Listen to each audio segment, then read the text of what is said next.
n'est pas indifférent, il y a quelque chose dans l'autre, que ce soit son intelligence, que ce soit sa beauté, que ce soit sa générosité. Il y a une attirance, il y a son courage, il y a une attirance, j'ai vu quelque chose, et quelque part je désire ce bien-là, mais aussi je veux le bien pour l'autre, et à la manière dont il peut le recevoir. Donc j'ai vu une excellence dans l'autre, et je lui souhaite du bien. Ça veut dire quoi? Ça veut dire que l'amitié n'est pas compatible avec la jalousie. Et c'est parce que la jalousie, c'est l'inverse. Je vois le bien dans l'autre, ou je vois le bien qu'est l'autre, et au contraire, c'est pas que je lui désire de mal, mais quelque part, je regrette de ne pas avoir ce bien-là. Je regrette, je suis comme dans une position d'attente et un peu de la jalousie. Voilà, pourquoi est-ce il ou elle a ce bien-là et moi je ne l'ai pas? Pourquoi elle a une facilité à se faire des amis, par exemple? Pourquoi elle a une facilité de parole dans toutes circonstances? Pourquoi il est doué de ses mains? Pourquoi il sait chanter? Je ne sais pas. Voilà, la jalousie, c'est l'inverse. C'est par la négative que ça se définit. Et donc on voit bien que la jalousie ne peut pas aller de pair avec l'amitié, parce que la jalousie, au contraire, regrette le bien qu'a l'autre. Et quelque part, pas s'en méfie, mais bon, ne s'en réjouit pas. En revanche, et ça veut dire un autre point qui est en lien avec ça, c'est que on ne peut pas fonder une amitié sur le mal. Parfois on entend parler de l'amitié des gangsters, l'amitié des truands, etc. C'est tout à fait un roman. Et ça, je crois que ça c'est parce que ou une amitié pour détruire, une amitié. On voit bien que c'est pas pour le. Tôt ou tard, le mal qui est recherché et qui est dit, le fait de tuer, le voler, le fait d'atteindre à l'ordre public d'une manière ou d'une autre, ça se retournera contre les amis. Vous voyez, parce que les prétendus amis, parce que justement, cette recherche du mal pour l'autre, eh bien, au fond, s'atteindra comme une forme de concurrence à qui avoir. C'est une lutte de pouvoir. Donc, c'est intéressant de voir que l'amitié se fonde sur une bienveillance et et non pas sur quelque chose de mal et à la fois une recherche de souffrance ou de voilà. C'est pas quelque chose qui, parce qu'on peut pas. Certains disent oui, il y a l'amitié des gangsters, il y a l'amitié de cela, etc. Il y a aussi une amitié qui dit bienveillance, dit vouloir, et donc il n'y a qu'une amitié qu'entre des personnes qui sont dotées de vouloir. D'un vouloir, c'est-à-dire d'une prise de décision, d'un libre arbitre. Je ne peux pas, même si dans cette salle nous sommes particulièrement sensibles à ça, je ne peux pas vouloir du bien au vin. Je peux vouloir du bien au vigneron, et avoir une amitié avec un vigneron, mais il n'y a pas une amitié avec une chose, il n'y a pas une amitié avec un animal. C'est intéressant, il n'y a que deux personnes qui sont dotées de vouloir avec lesquelles on peut avoir une amitié, c'est la personne humaine et la personne divine. Et je trouve ça très beau de voir qu'Aristote dit, Aristote païen, donc 4 siècles avant Jésus-Christ, dit voilà, ça demande un vouloir, ça demande un libre arbitre, ça demande un engagement, une décision. Le deuxième point de cette deuxième condition, pour ainsi dire, c'est la réciprocité dans l'amitié. Ça demande que l'amitié se distingue de la relation d'aide. Et parfois, je trouve, ou l'amour aussi, que parfois il y a une forme de confusion. On n'a pas cette. Parfois, j'ai vu dans des relations amoureuses, mais voilà, on est avec l'autre pour quelque part le sortir de la dépression, le sortir de là où il est. Voilà, c'est cette relation d'aide, mais il n'y a pas de réciprocité. Et Aristote va même jusqu'à dire qu'il faut une certaine égalité dans la réciprocité. Il faut que ce soit un aller-retour.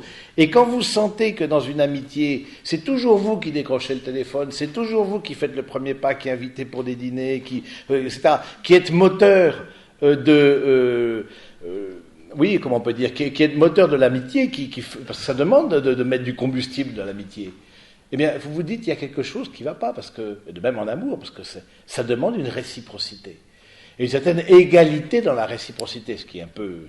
Voilà, c'est pas facile à saisir, mais à un moment donné, vous pouvez vous rendre compte que, voilà, ça repose toujours sur vous, ou alors on vous culpabilise de ne pas avoir fait ceci, ou de ne pas avoir fait cela. Voilà. Dès qu'une amitié rentre dans une forme de culpabilité, ou un amour, de culpabilisation, que tu n'es pas assez bien, que ceci, c'est ta faute, etc., dites-vous qu'on est en présence d'une manipulation. On n'est pas en présence d'une amitié. Parce que précisément, l'amitié veut vouloir le bien et de façon réciproque. L'amitié demande une égalité, je l'ai dit, c'est la troisième condition. Et attention aux amitiés déséquilibrées. C'est peut-être pas tant la différence qui m'inquiète que le déséquilibre. Hein, le beau film, là, Les Intouchables, qui était le logo de l'invitation. Si vous avez prêté attention sur Facebook, il y a Les Intouchables. C'est intéressant. C'est le film le plus vu au monde, le film français le plus vu au monde, le plus traduit dans toutes les langues, etc. Bon. Mais qu'est-ce qui fondait, au fond, quand on regarde cette amitié entre Triss et Philippe, si vous vous souvenez du film, eh bien, si on regarde cette amitié-là, alors qu'il y a une grande disproportion de quelqu'un qui vient, presque caricatural, de banlieue, etc., et de quelqu'un qui vit dans un hôtel particulier, bon, on voit mais qu'est-ce qu'ils ont en commun? Qu'est-ce qu'ils ont en commun? Ils ont en commun une certaine pauvreté. Pauvreté physique, pauvreté sociale et économique. Et donc, du coup, je crois que c'est intéressant de dire que dans l'amitié, il y a une égalité, il y a un lieu, un terreau sur lequel on peut construire quelque chose, pour que justement il y ait cette réciprocité. Et puis Aristote souligne une quatrième dimension, c'est que l'amitié ne peut être cachée. L'amitié ne peut pas être cachée. C'est-à-dire, vous avez peut-être vu le film, les adieux de la reine, ou les adieux à la reine, ça vous dit quelque chose, ce film-là? Oui. Bon, et donc, on voyait dans ce film-là, c'est intéressant parce que Sidonie, qui était une des servantes de la reine, donc Marie-Antoinette, entretenait secrètement une amitié avec la reine, parce qu'elle était la lectrice de la reine, donc elle lui lisait des romans, bon voilà, etc. Mais il y avait comme une amitié, amour, on voyait parfois des gestes un peu de séduction entre elles deux. Et Aristote dit non, pour qu'il y ait une amitié, de même pour qu'il y ait un amour, il faut aussi que ce soit dit. Il faut pas que ce soit, c'est pas tacite. Je dirais l'inverse est vrai aussi. Et j'ai vu là, tout de suite avant de venir là au téléphone avec quelqu'un, ben voilà, la personne quand elle rompt par exemple une relation amoureuse, c'est important qu'elle le dise. Elle me dit oui, mais elle m'a envoyé un SMS, oui c'est fini, etc. C'est pas ça. Pour moi, ça c'est de la goujaterie, quoi. C'est pas on s'assoit avec l'autre. Si vous voulez mettre fin à une relation, c'est possible. C'est toujours possible de mettre fin à une relation. Mais si vous voulez mettre fin à une relation, il faut dire pourquoi on met fin à une relation. Et je trouve que souvent dans les éducations, etc., je vois moi-même, j'ai eu du mal, j'ai une éducation, il fallait surtout pas dire, vous voyez, pas de vague. Et moi, j'ai appris à dire dans la vie religieuse. J'ai appris à mettre en colère dans la vie religieuse. Attention, mais on se dit, mais comment ça se fait? Parce qu'au contraire, la vie religieuse, c'est l'amour parfait, etc. C'est perfecte caritatis, comme dit le Concile. Ben oui, perfecte caritatis, la charité parfaite, c'est aussi savoir dire les choses. Et je trouve que de ce côté-là, Aristote dit, ça ne peut être caché. Parce que sinon, c'est une amitié qui est faite de vœux pieux, d'illusions, d'enthousiasme, enfin d'une forme de rêverie. Je me rêve étant l'ami de l'autre, ou de l'amoureux ou l'amoureuse de l'autre. Vous voyez, on est complètement dans sa tête. On n'est pas dans le don et on n'est pas dans le vouloir, le bien concret, et un bien concret qui est réciproque. Et Aristote dira, il faut donc pour être des amis, qu'il y ait bienveillance mutuelle, chacun voulant le bien de l'autre, d'une façon non cachée, pour les différents motifs qui sont. Et donc, voilà, si vous voulez mettre fin aussi à quelque chose, dites-le. Et dites les vraies raisons. Parce que parfois, on peut là aussi entretenir une forme de liaison, d'amitié, parce que l'autre, il est bien placé, parce que l'autre a des moyens, parce que... donc... ou alors tout simplement d'arriver avec une belle jeune fille, au bras d'une belle jeune fille, c'est toujours sympathique dans un dîner. Mais vous voyez, ces formes d'amitié où on sent qu'il y a quelque chose qui n'est pas clair. Et quand vous sentez qu'il y a quelque chose de caché, qui est pas clair dans une amitié, dites-vous qu'il n'y a pas d'amitié, tout simplement. Et qu'une amitié doit être mise au clair. Quand vous sentez que c'est pas... Voilà, on est amis, mais en même temps, il y a des caresses, en même temps, il y a des machins, etc. Bon, tu veux quoi Oui, non, on sait ce qu'il veut. Mais non, ça va pas être possible. Voilà. Donc, voilà. Donc, je pense que... Et ça, c'est vrai tout au long. C'est pas simplement au début, mais je crois que tout au long, ça demande, comme on dit, c'est très à la mode, la communication. Cette communication qui fait qu'on se dit les choses et on est dans une transparence. Deuxième point, ça va pas trop vite, c'est bon, c'est bon pour vous. Deuxième point, c'est les différentes formes d'amitié. Alors là, ça c'est vraiment, je trouve ça assez génial, parce qu'il dit au fond, il y a 3 motifs pour lesquels on est des amis. Les 3 formes d'amitié, selon le bien qui est poursuivi.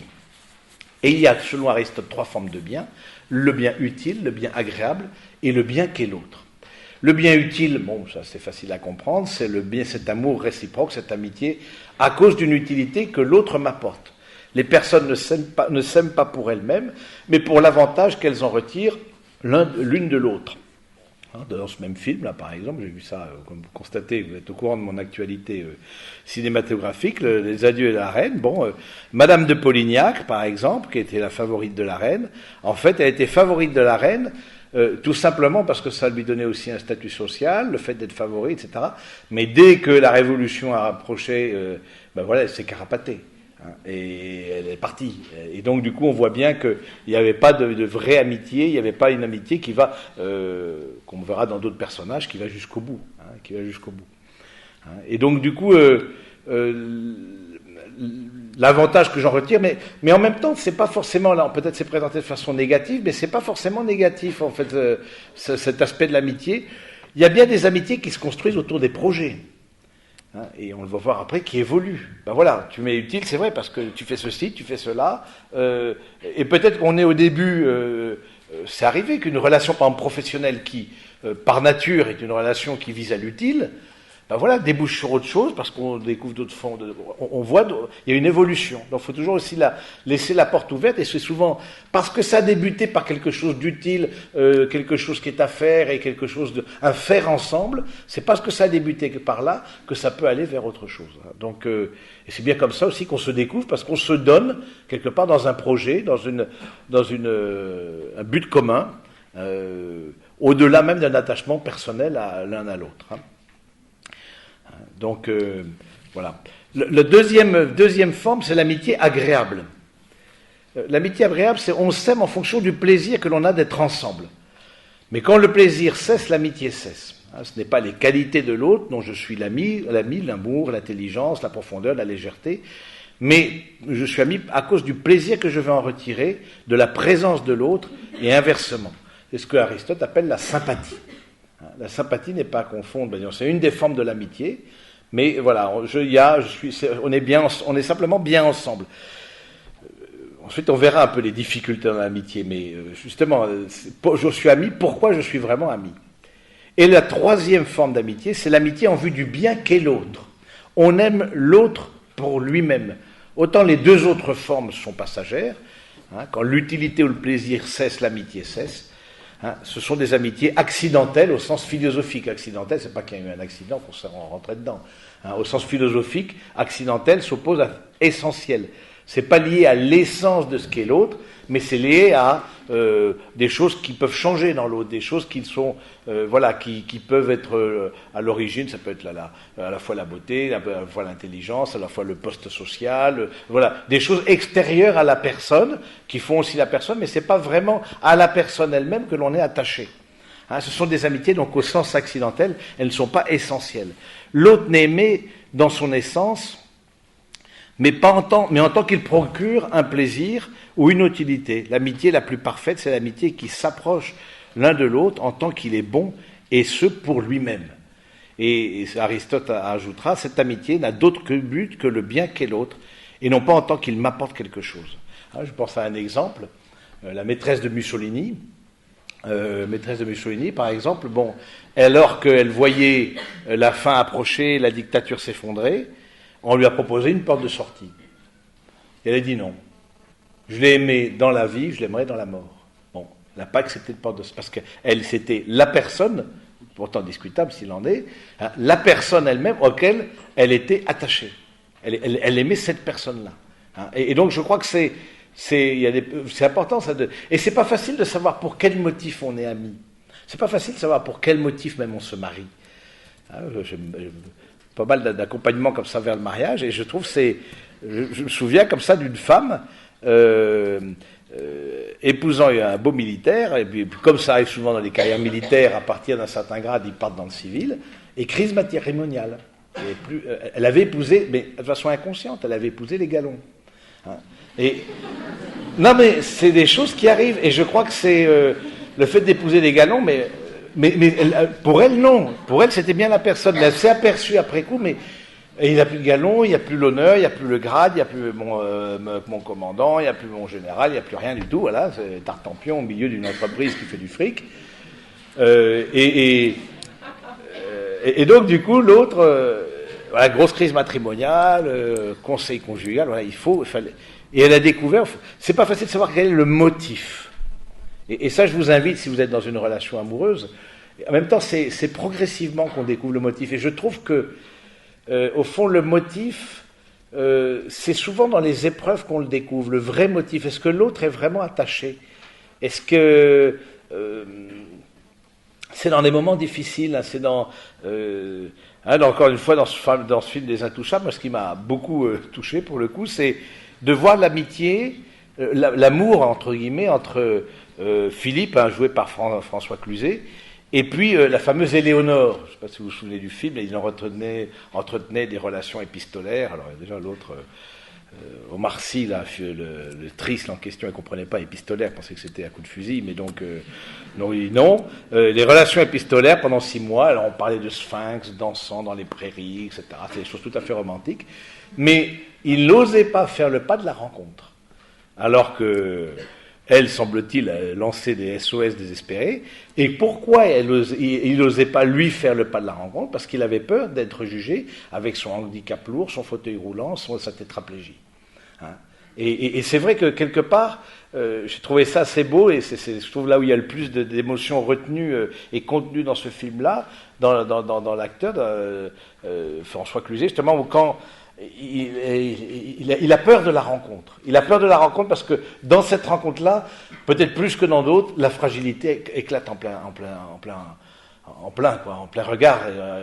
Et donc, au vu et au su de tous, on ne peut pas la cacher. Nous on planque un peu comme on peut nos fragilités. Là, on ne pouvait pas la cacher. Et je trouve c'est important d'être là où on voit la vraie amitié, c'est quand aussi on peut montrer ses vulnérabilités. Mais ça demande beaucoup de confiance. C'est pas si simple déjà de les montrer au Seigneur, mais de montrer sa propre vulnérabilité à l'autre, de montrer aussi sa pauvreté à l'autre, et que l'autre reste, et que l'autre est là. Et je pense que ça veut dire qu'il est vraiment attaché à ce que je suis, non pas au bien que je peux apporter, ou au côté fantaisiste, ou au côté agréable ou utile. Hein. Les déceptions, troisième point, c'est les déceptions dans l'amitié, ou dans l'amour. Les déceptions dans l'amitié ou dans l'amour, elles viennent au fond à la base qu'on ne parle pas de la même chose. À 100%, je peux vous dire, les déceptions dans ce moment-là, analysées avec ces 3 critères d'Aristote, moi je trouve que c'est assez lumineux, c'est qu'à un moment donné, il y a une erreur d'aiguillage. À un moment donné, on était sûr qu'on allait dans un sens, en fait on allait dans un autre. Et on ne mettait pas les mêmes choses sous le même mot. Les amis d'Aristote sont en conflit quand ils ne sont pas amis de la même façon. Ils ne sont pas amis de la façon qu'ils croient l'être. Et c'est souvent le cas. Hein, ces difficultés viennent qu'on ne parle pas de la même chose. L'un parle de plaisir, c'est très agréable d'être avec toi, et l'autre non. C'est pas seulement d'être agréable d'être avec toi, moi c'est toi qui m'intéresse, c'est pas le plaisir que j'ai d'être avec toi. Et du coup, ce déséquilibre dans la relation, ou alors voilà, parce que tu me donnes un coup de main, parce que tu es toujours là pour m'aider, etc. Je suis ton ami. Et puis à un moment donné, je dis non, je peux pas, je peux rendre... Voilà, ben non, je suis plus ton ami. Non, moi je te donne un coup de main parce que... Non pas parce que... C'est ta personne même, parce que je trouve ça, tu es un type intéressant, tu es une fille intéressante, tu es quelqu'un de vraiment intéressant. Donc, et je trouve que la crise, au fond, va être le révélateur. La crise va être le révélateur du lien qui nous unit. Hein, la crise, quelque part, ce révélateur, pour ceux... Mais vous êtes nés peut-être après la naissance du numérique, non, avant quand même, je pense. Avant. L'argentique, oui, vous êtes jeune, mais pas à ce point-là. L'argentique, vous savez, l'argentique, le fonctionnement de l'argentique, c'est qu'on imprime donc avec des négatifs, on imprime sur un papier, hein, et le papier, ensuite, on le met dans un révélateur. Et là apparaît la photo. Et je trouve que la crise est un révélateur. Donc c'est pas parce qu'il y a une crise que l'amitié est foutue, que l'amour est à mettre au rencard. c'est qu'il y a une crise, ça va dire quelque chose du lien qui nous unit. Et ce quelque chose du lien qui nous unit, il faudra aussi l'interpréter et il faudra en reparler. Parce que si on est arrivé à une crise, c'est qu'à un moment donné, c'est qu'il y a une tension qui s'accumule, on n'ose trop rien dire, on est chacun dans son coin, pas de vague, etc. Puis à un moment donné, on n'en peut plus. Et du coup, ça saute. Et le bouchon saute, et tant mieux. Et du coup, la crise va permettre de dire un certain nombre de choses. Que c'est toujours moi qui fais des efforts, que c'est toujours toi qui fais ceci ou qui ne fait pas ceci, etc. etc. Et je pense que du coup, ça veut dire que l'amitié aussi nous fait grandir, vous voyez, dans ce sens-là, ça nous modifie, ça nous transforme. Ça nous transforme. On se rend compte qu'on comptait vraiment pour l'autre au moment de la crise, ou alors qu'on était utilisé. La crise vient éprouver la solidité de l'amitié.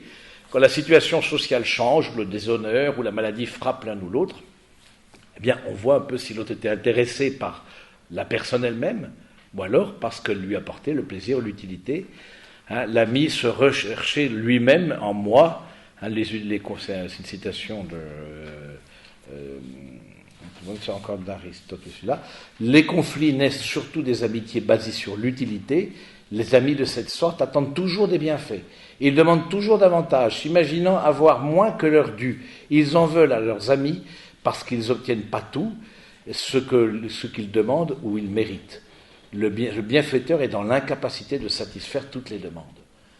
Je trouve ça assez, 4e siècle avant Jésus-Christ, il y a une observation de la nature humaine qui est assez impressionnante. Quelqu'un qui est toujours dans le demande, toujours. Mais déjà, où est-ce que tu renvoies quand est-ce que tu renvoies l'ascenseur? Puis deuxièmement, quand est-ce que toi aussi tu donnes, c'est ça? Quand est-ce qu'il y a cet aller-retour, cette côté mutuel, voilà, je vous ai parlé de la question de la culpabilité. Là, du coup, on est en face d'une manipulation. Et c'est la même chose en amour, encore une fois, interpréter ça de la même manière.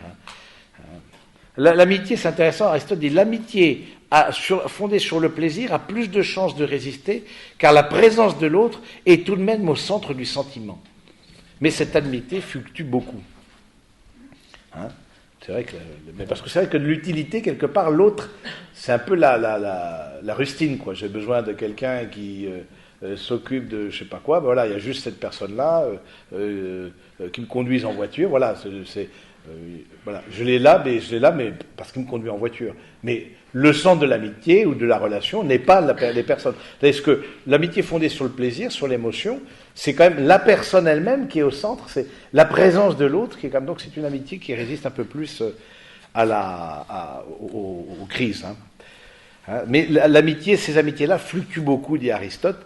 L'amitié, une citation, chez les jeunes gens semble se fonder sur le plaisir, car ils sont souvent guidés par leur passion, c'est-à-dire leurs émotions, et cherchent surtout ce qui leur plaît et le plaisir du moment.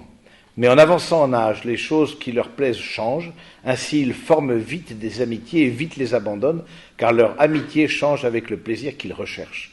Les jeunes gens ont aussi un penchant à l'amour passionné, car celui-ci relève de l'émotion et a pour origine le plaisir. De là vient qu'ils aiment facilement et cessent vite d'aimer, changeant parfois dans la même journée. Oui, là c'est des cas particuliers. Si dans la même journée, on vous fait 2 déclarations, etc., d'un contraire, vous dites, là, non, c'était pas la bonne personne. Donc voilà, le lien se dissout quand l'émotion n'est plus au rendez-vous. Donc on voit bien, c'est intéressant de voir que l'émotion, elle n'est ni bonne ni mauvaise, elle est juste un marqueur, vous voyez l'émotion. Je suis bien avec la personne, j'ai un plaisir. C'est sûr que si vous êtes en vue d'une préparation au mariage et que le fait d'être avec l'autre vous coûte, arrêtez tout de suite. Je veux dire, si vous devez vous arracher chaque geste, vous dépassez à chaque moment, à chaque parole, faut appuyer sur le bouton stop. Donc voilà, justement, je crois que c'est intéressant de dire que mais beaucoup confondent l'émotion et l'amitié, et c'est pas pareil. Quand on a été, alors c'est intéressant, quand on a été déçu en amour et en amitié, il y a le risque de se refermer sur soi-même. Et là, je me permets de rajouter, mais Aristote n'en a pas parlé, mais voilà, je peux le dire en toute simplicité, on guérit de mauvaises expériences en faisant de bonnes expériences. Parce que, vous voyez, il y a trop le risque, parce qu'on se dit, mais on s'en va, mais comment est-ce que j'ai été aveugle à ce point? Comment je me suis fait avoir à ce point? Comment je l'ai cru à ce point? Et vous voyez, on s'en veut soi-même, on s'en veut à l'autre, mais on s'en veut à soi-même, parce qu'on se dit, mais pourquoi je suis arrivé là? Pourquoi est-ce qu'on en est arrivé là, ensemble, et dans notre relation? Et puis, en fait, on voit que c'était complètement un autre motif qui était recherché. Mais voilà, il y a le risque dans ce cadre-là il y a le risque de s'enfermer, de se refermer, parce qu'il y a une vraie souffrance. Vous savez, les blessures d'amitié, les blessures d'amour, c'est certainement les blessures les plus dures à porter. Parce que l'implication de la personne est aussi la plus importante. Mais il y a aussi, mais en même temps, c'est parce que je me suis impliqué, que je me suis ouvert à l'autre, qu'une amitié, un amour est possible. Et on voit bien que dans ces situations-là, il y a un danger, c'est de se refermer sur soi-même. On ne m'aura plus. On ne m'aura plus. C'est fini. On ne m'aura plus. Et maintenant, voilà, et je me blinde et je mets un bunker autour, infranchissable, oui, mais infranchissable, et oui, peut-être tu souffres plus, mais tu es très seul. Et oui, ça c'est sûr. Mais est-ce que c'est ça qui rend heureux? Est-ce que c'est ça qui rend heureux? On verra, Aristote en parle à la fin, mais c'est vraiment... Donc c'est pas facile, il faut réouvrir. À la fois, il y a un pardon à donner, quand on a été déçu en amitié, en amour, mais en même temps, il y a de demander vraiment une réouverture du cœur. Et nous, comme croyants, pour ceux qui partagent la foi chrétienne, voilà, nous demandons au Saint-Esprit, qui est l'amour lui-même, du Père et du Fils, voilà, nous demandons qu'il vienne réouvrir notre cœur. Et puis même à l'intérieur même d'une même relation, c'est-à-dire sans qu'il y ait rupture, il y a des moments où on se fait mal, volontairement ou involontairement. Cette souffrance-là, voilà, c'est important de la nommer, de la dire et de demander pardon et de rentrer dans un processus de réconciliation. Le quatrième point, c'est la justice et l'amitié. C'est intéressant de voir qu'Aristote traite la question de l'amitié à l'intérieur de la vertu de justice. La vertu de justice, vous savez, c'est les 4 vertus cardinales. Les 4 vertus cardinales, justice, prudence, tempérance et force. Cardinales comme les 4 points cardinaux qui permettent d'orienter notre vie. La justice, c'est l'orientation de notre manière d'agir face à l'autre, c'est rendre à chacun ce qui lui est dû. La tempérance, c'est un rapport de moi-même avec tout ce qui est source de plaisir. La force, c'est un rapport de moi-même avec tout ce qui est source de difficulté. Et puis la prudence, c'est un rapport que j'ai dans la prise de décision, la vertu de prudence. Alors vertu, le mot aujourd'hui peut-être est un peu connoté négativement, mais vertu, virtus, virtutis, c'est la force. C'est-à-dire que c'est une force, c'est une disposition permanente que j'ai d'agir et de rendre à chacun ce qui lui est dû. Et de prendre des décisions en fonction du bien, etc. C'est une disposition. Ça veut dire quoi? C'est que aussi l'amitié et cette disposition permanente, elle arrive par une répétition des actes. Elle arrive par une répétition des actes. C'est-à-dire que le philosophe dit justement, il y a la vertu, c'est une deuxième nature. Et si cette deuxième nature est en vue du bien, c'est une vertu. Si cette deuxième nature est en vue du mal, c'est un vice. Mais il y a quelque chose d'habituel. Il y a des gens, vous voyez, par exemple, où qu'ils soient, ils se donnent. Où qu'ils soient, ils sont dispos. Parce que c'est en eux une habitude. C'est une disposition de l'âme. C'est une attitude du cœur qu'ils ont de façon permanente. Et donc, du coup, c'est intéressant de voir que l'amitié relève de la vertu de justice. C'est une sous-vertu de la vertu de justice. Ça veut dire aussi qu'on peut être aussi injuste avec ses amis. Et de réfléchir, est-ce que je donne en termes de temps, encore une fois, en termes d'affection, est-ce que en termes de réciprocité, est-ce que, c'est pas facile à voir, mais est-ce que je suis dans une consommation de l'autre, ou est-ce que vraiment je donne à l'autre ce qui lui est dû, et donc je suis vraiment juste. De même avec ses proches, avec ses parents, on peut être injuste avec ses parents, on ne donne pas le temps qui leur convient et qui leur est dû, du fait d'être parent.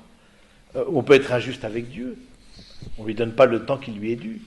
Oui, c'est rare que, dans les confessions, moi je suis assez attentif, on se confesse beaucoup d'orgueil, d'impureté, de tout ça, de tous ces trucs-là, mais bon, c'est bien.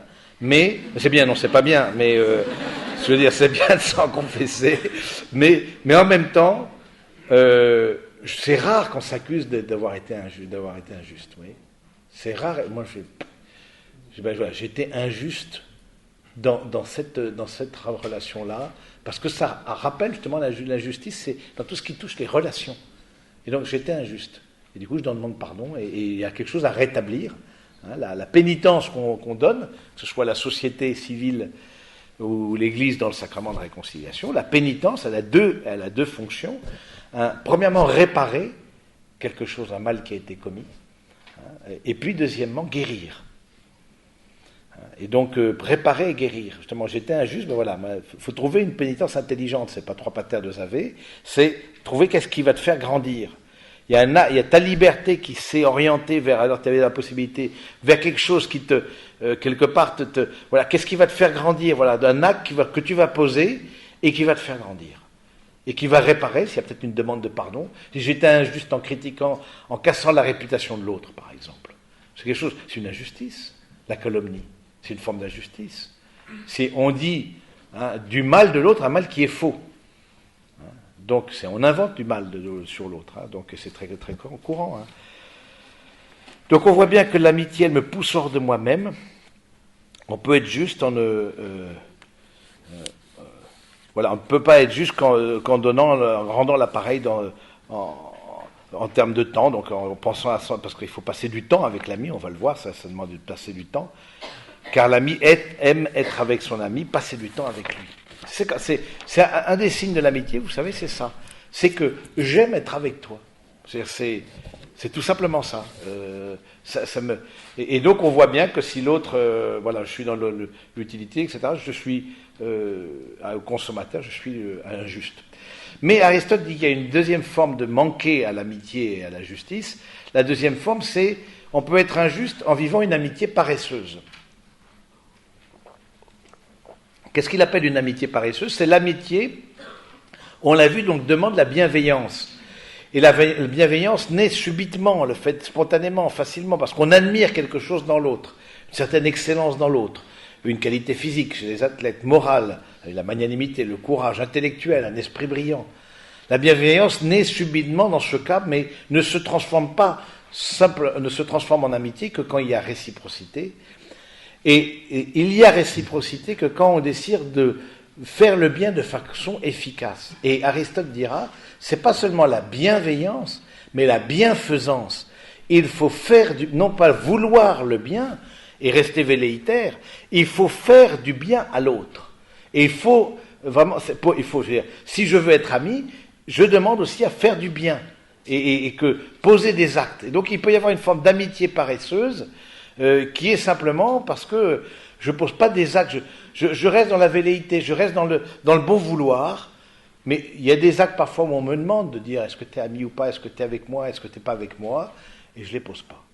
Et là c'est ce qu'on appelle l'amitié paresseuse, c'est que, voilà, je suis, il y a vouloir le bien de l'autre de façon efficace pour qu'il y ait amitié. Il faut se donner de la peine pour rendre l'autre heureux, selon la façon dont il a envie d'être heureux. Il ne s'agit pas d'imposer un bonheur de l'extérieur, évidemment. L'amitié est donc une vertu qui s'acquiert par la répétition des actes. Demande un passage à l'acte pour rendre l'autre heureux. L'amitié paresseuse, c'est une simple bienveillance sans passage à l'acte, et donc ça fragilise l'amitié. Donc, passer du souhait à la réalisation, au fond. Le cinquième point,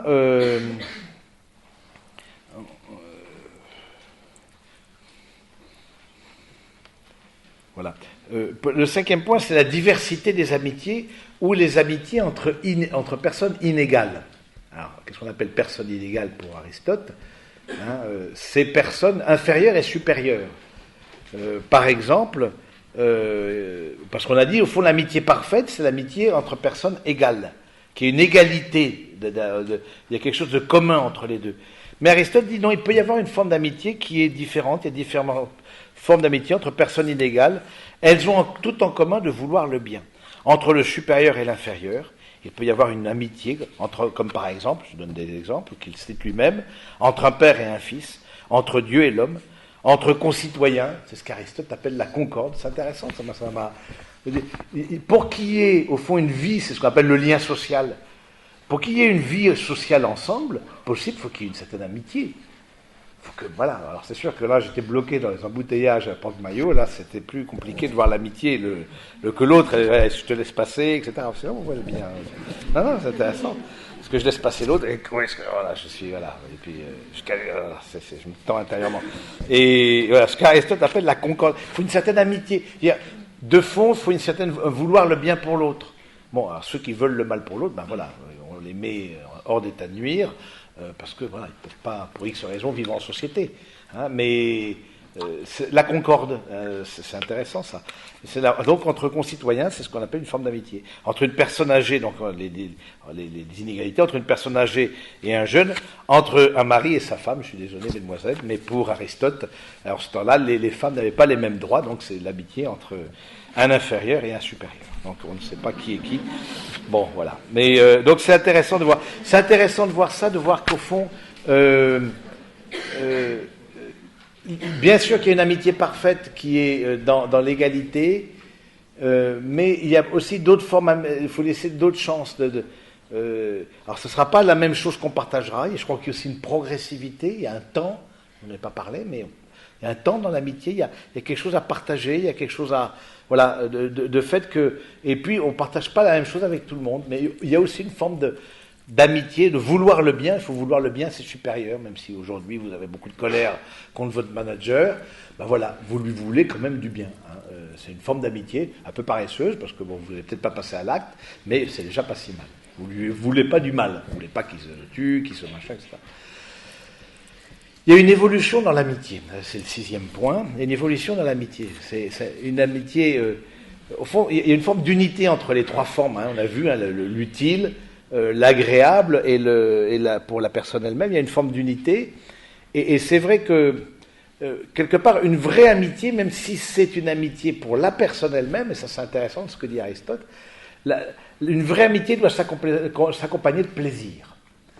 Et il dira dans d'autres passages sur l'éthique, il dira l'acte bon, il est moins bon si on l'accomplit sans plaisir.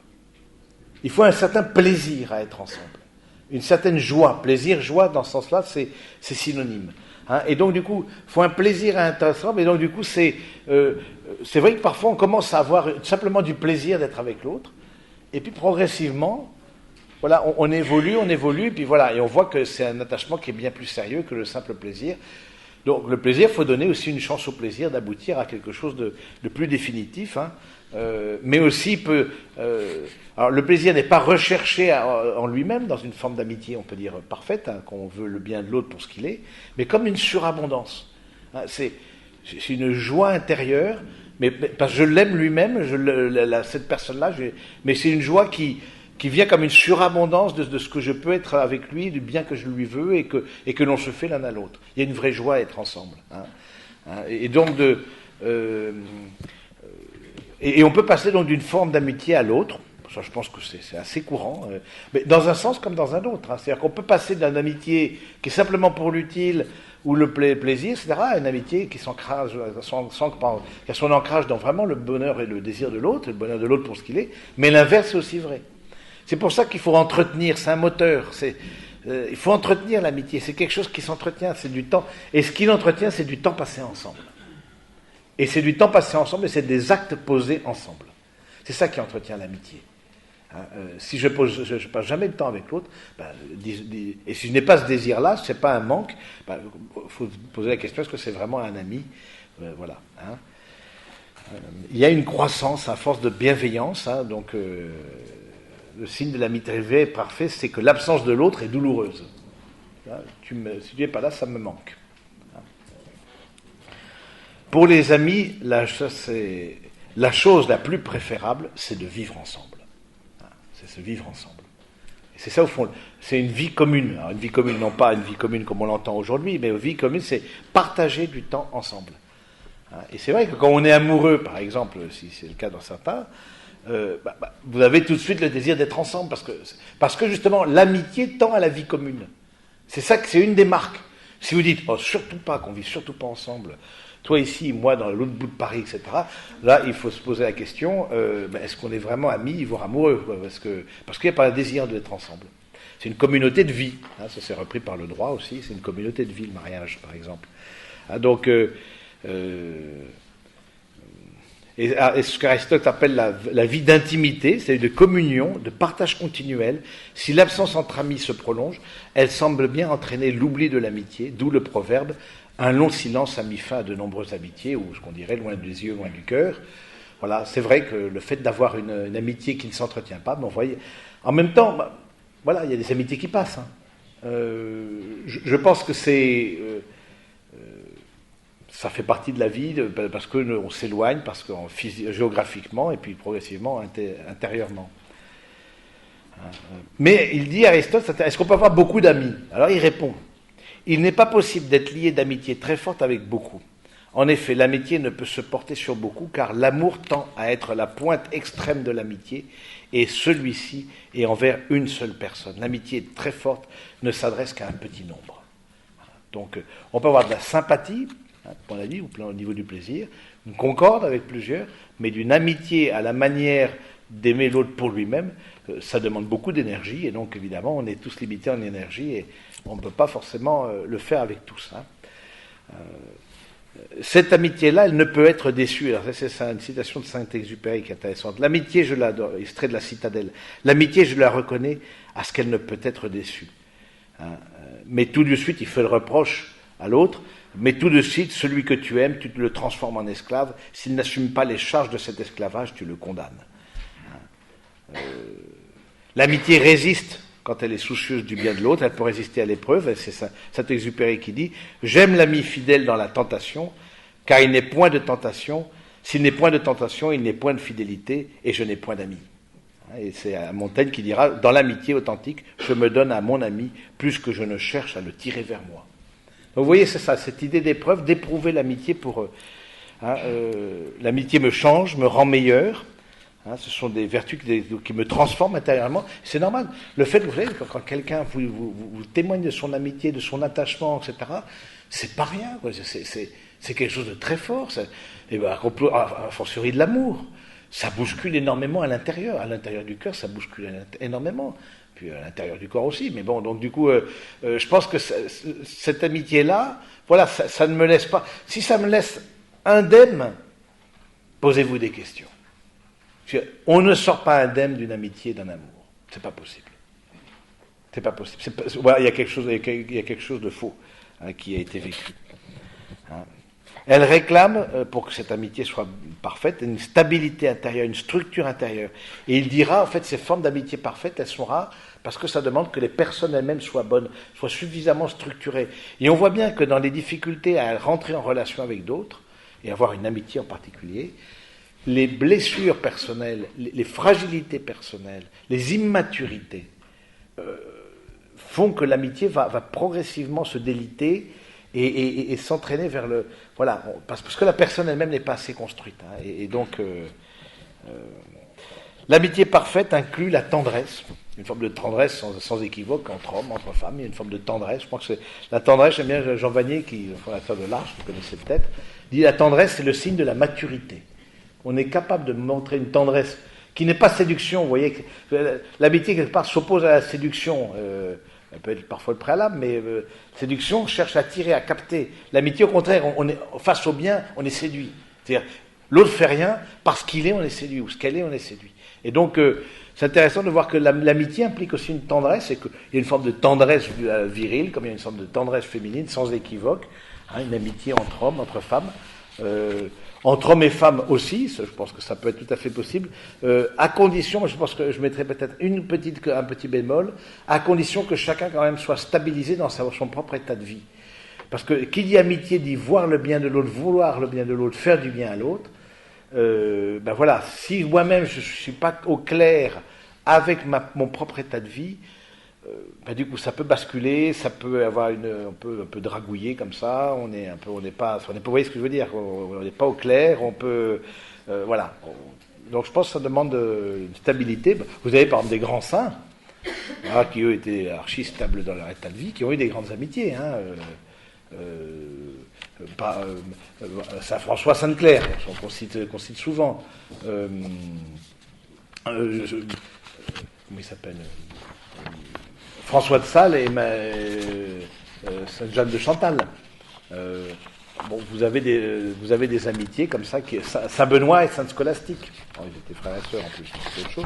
Mais bon, c'est pas ça. Là, mais c'est pas facile d'être l'ami de son frère ou de sa sœur. Je sais pas si vous avez... Ce serait intéressant d'avoir ce sujet, l'amitié dans la parenté. Hein, c'est bon. Mais bon, bref. Voilà, ça implique la tendresse, un signe de maturité, sans équivoque, sans sensualité, hein, mais exprime une communion. À la différence de l'amitié, du manque d'amitié qui est une souffrance, c'est Aristote qui dira, pour quelqu'un de seul la vie est difficile. Il n'est pas facile laissé à soi-même d'exercer continuellement une activité, mais en compagnie d'autres, cela est bien plus facile.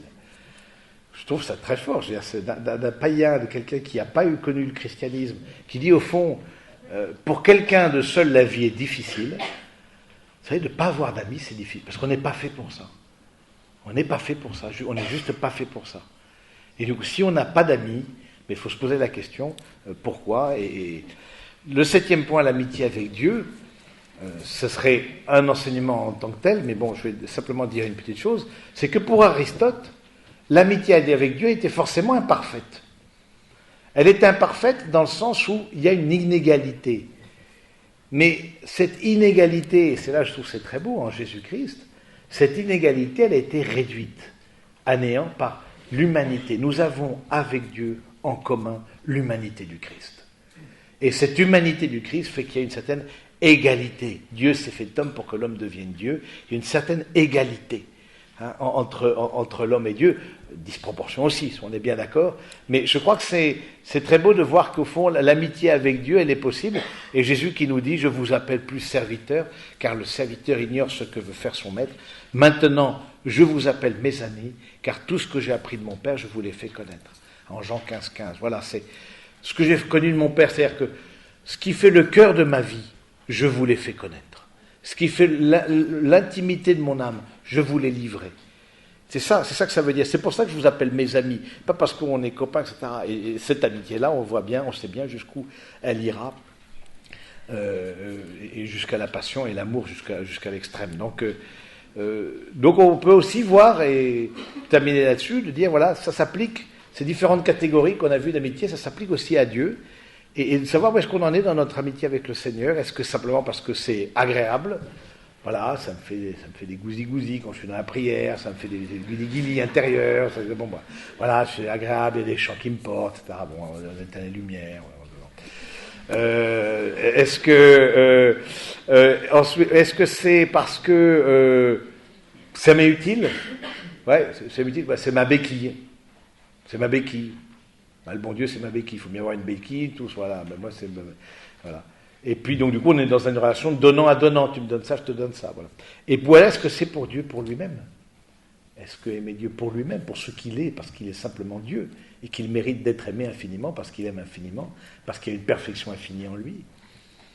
Donc, on peut se questionner nous-mêmes là-dessus et ouvrir notre cœur. Je pense à réinterroger comme ça nos amitiés, nos amours, amitiés déçues, amours déçus ou actuels, et toujours relire, justement, je ne vais peut-être pas s'insister, mais quand ça n'a pas fonctionné, d'avoir une relecture, de pas, pourquoi est-ce que ça n'a pas fonctionné? Qu'est-ce qui a fait en moi, en lui, en elle, que ça n'a pas fonctionné? Et donc, d'avoir cette relecture intérieure, parce que l'engagement dans l'amitié est très profond. Voilà un petit peu ce que je voulais vous dire ce soir. Est-ce que vous avez des questions? Alors, je vous ai balancé beaucoup, ça va, ça n'a pas été, c'est bon, vous avez survécu à peu près. Oui, allez-y, oui. Oui, j'ai une question. Merci pour ces bons conseils déjà sur l'amitié. Moi, j'aimerais savoir en fait quels seraient les éléments qui pourraient créer une amitié. Y a-t-il des éléments qui pourraient aller à l'encontre d'une création d'amitié, tels que trop de différences, trop d'écart, l'allusion aux opinions politiques, l'aspect religieux, des questions sociétales, trop de divergences? Est-ce que ça peut être à l'encontre d'une amitié ou simplement une passion commune suffit à créer l'amitié? Une passion commune servira à créer l'amitié utile. Vous voyez, je pense que Maintenant, plus vous partagez à l'intérieur, plus il faut une base commune. Et j'allais dire, plus l'amitié a comme finalité un bien qui est grand, plus l'amitié elle-même est grande. Et c'est vrai que, par exemple, pour donner un exemple là, mais merci pour cette question, parce que vraiment, par exemple, quand dans le mariage, il y a une sorte de déséquilibre, c'est pas tant la différence qui me fait peur que le déséquilibre. Il peut y avoir un déséquilibre, une différence sociale. Bon, mais s'il y a une communion des cœurs, une communion des intelligences surtout, il y a beaucoup de choses qui socialement peuvent avancer. Hein, parce qu'on pige comment l'autre fonctionne. Et parce qu'on l'aime, et parce qu'on a une intelligence. Mais c'est sûr que si l'autre est très différent et il pige pas, c'est compliqué, quoi. Ça peut arriver. Donc, il faut tout lui expliquer. C'est vrai que s'il faut expliquer toutes les blagues, vous voyez, c'est juste... c'est pas possible, quoi. Je peux pas continuer, quoi. Parce que hein. Mais vous voyez, je me rappelle comme ça, en même temps, on parle de blagues, parce que à propos de la solitude, et je reviens à ce que vous avez à votre question à propos de la solitude, je me rappelle comme ça d'un témoignage de quelqu'un à la radio, etc. Le fait d'être célibataire, voilà, dans un film, j'ai explosé de rire, je me suis tourné vers mon voisin. Puis c'était personne pour moi, quoi. Mais je suis resté avec mon rire, quoi. J'ai pas pu. Mais vous voyez, quand on se tourne l'un vers l'autre parce qu'on veut le partager, on le veut quelque part, ça nous a fait marrer. Mais t'as vu et puis du coup, on fait les 4 tas de commentaires. Derrière, chut, voilà. Donc voilà. Donc alors, juste pour revenir, il y a une passion peut tout à fait faire une amitié, mais qui aura lieu sur l'utile. Je suis passionné d'automobile, je suis passionné d'aviation, je suis passionné d'art. Du coup, je suis passionné de vin. Voilà. On se retrouve sur quelque chose, bon, ça peut faire une forme d'amitié, mais qui n'aura... Et on se dit, voilà, parce qu'on a cette passion ensemble, qu'on partage ça, mais si tu as une maladie, si voilà, tu commences à avoir la lèpre, tu commences à sentir mauvais, etc., peut-être on n'aura peut-être plus une même passion, quoi. Faut se le dire. Alors, de dire, on a une passion, mais c'est important d'en prendre conscience. Et c'est pas, quand je dis ça, ça me paraît négatif, mais être uni pour une passion, c'est pas rien. Maintenant, une difficulté par rapport à ce que vous demandez, c'est quand, je pense plutôt à l'amour, quand au niveau de la vie spirituelle, il y a une différence. Une différence dans la foi, et ne parlons pas de dialogue interreligieux, d'œcuménisme, etc., c'est que un des deux pour qui la vie spirituelle compte beaucoup, et l'autre pour qui, bon, les catholiques, bon, minimum syndical. Hein, la messe de Rameau à Noël, vraiment le minimum. Donc, et vous voyez, alors là, il y a quelque chose, il faut être, ça ne veut pas dire qu'il n'y ait pas d'amitié, d'amour possible, il faut juste être attentif qu'il y aura une forme de solitude. Parce qu'un bien que l'on découvre comme bien et qu'on ne peut pas partager avec l'autre, eh bien, il y a quelque chose dans l'amitié qui ne va pas jusqu'au bout. Hein, alors, il y a d'autres points où on pourra aller jusqu'au bout, on pourra être beaucoup plus en communion et avoir une vraie intimité de cœur, etc. C'est pas pour ça que l'amour n'est pas possible, mais il y aura un lieu de solitude. Par nature, il y a une solitude en nous, tant qu'on n'est pas en Dieu, il y a une solitude, mais il y a une forme de solitude parfois sur cette question-là qui sera plus grande. Parce qu'il y a quelque chose que je veux partager, et l'autre, en face, ça ne résonne pas du tout, quoi, ça ne vibre pas du tout. Moi, je suis complètement vibrant, etc. Et puis l'autre n'est pas vibrant. Vous voyez, qu'on ne vibre pas de la même manière. Alors, sur des choses, on peut très bien ne pas vibrer, déjà hommes et femmes ne vibrent pas pareil. Et puis, mais il y a des choses... maintenant, il y a des circonstances pour une amitié vraie. Je crois que c'est vrai que plus le partage est profond, plus l'amitié, la plage, plus l'amitié a des chances de durer, parce que c'est quelque chose, et surtout, plus on est passé par des épreuves ensemble. Vous voyez, plus on est passé par des épreuves ensemble, plus l'amitié aussi, et qu'on est resté ensemble, plus l'amitié peut durer. Parce que dans les épreuves, même si on ne se l'est pas dit, quand même on a été attaché à la personne. Si tu es encore là à mes côtés, c'est que quand même tu es attaché à ma personne, sinon tu ne serais pas là. Et moi pareil. D'autres questions? Oui. En fait, j'ai plusieurs questions. Oui, allez, vas-y. La première, c'est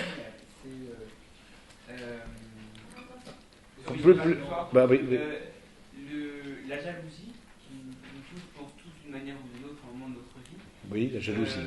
Comment, déjà, quelles sont les causes? Comment lutter pour? En gros, désinfecter ce qui fait. Pour la jalousie, contre. Lutter contre la jalousie. Oui, pas l'amitié.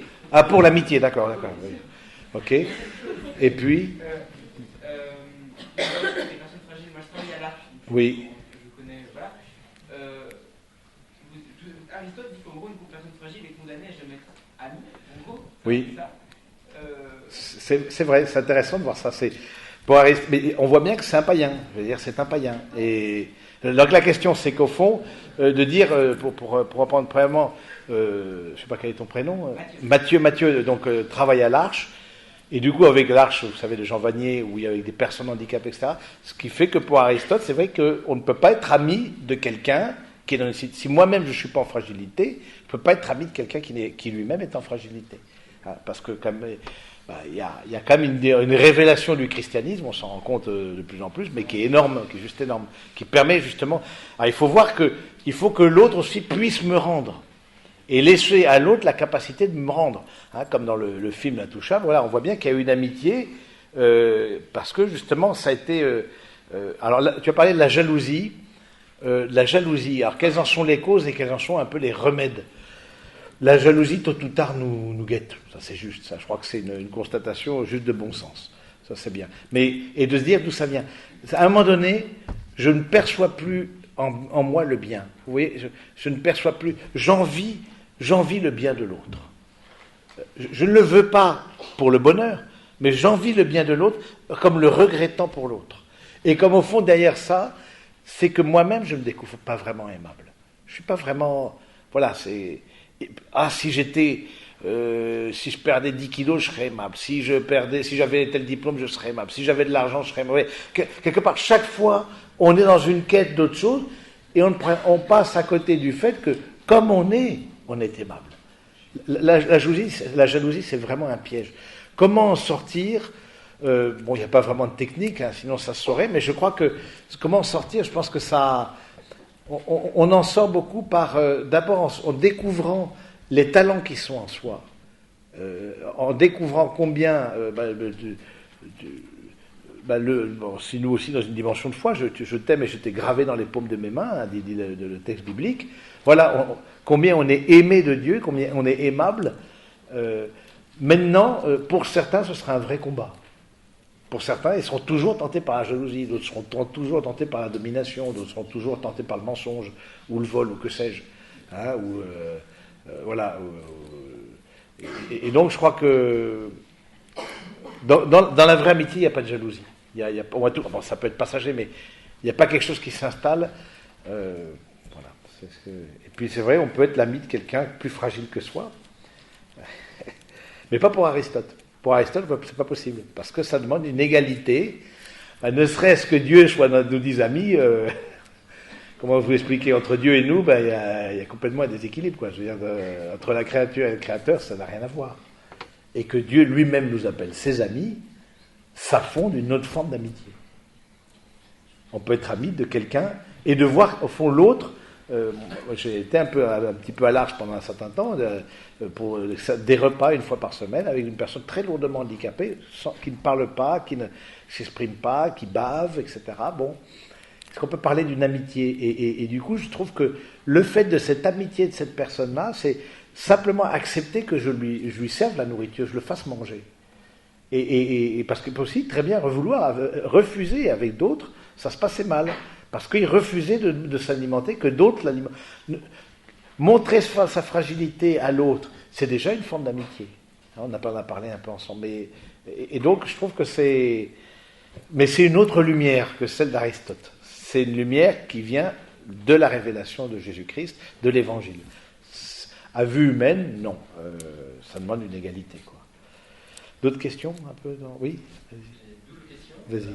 Première, quel est le rapport entre la charité et l'amitié? Oui. Parce que la véritable charité, c'est donner sans vouloir avoir de retour. Voilà, alors... Il n'y a pas de réciprocité. Alors voilà, il y a pas... La charité, alors, il y a 3 formes. Ensuite, tu me diras la deuxième. Mais il y a 3 formes. La charité, n'oublie pas. La charité, c'est exactement ce que tu viens de dire. On donne sans attendre de retour. C'est ce qu'on appelle, il y a 3 formes d'amour, en grec, 3 mots pour exprimer l'amour. En français, on est très pauvre de ce côté-là, même si on aime beaucoup exprimer l'amour, mais on est très pauvre en mots. En anglais, il y en a moins 2, bon. Mais il y a Eros, qui est justement dans cet amour qui vient que l'autre comble un vide pour moi, pas forcément sexuel, hein, l'autre comme on l'a vu, l'autre est pour moi, c'est l'amour qui prend. Il y a la philia, qui est l'amour d'amitié, dont on a parlé là, philia, et il y a l'agapé, il y a l'amour qui donne sans attente de retour. L'amitié, la charité, l'amitié en tant que telle n'est pas du même ordre de la charité.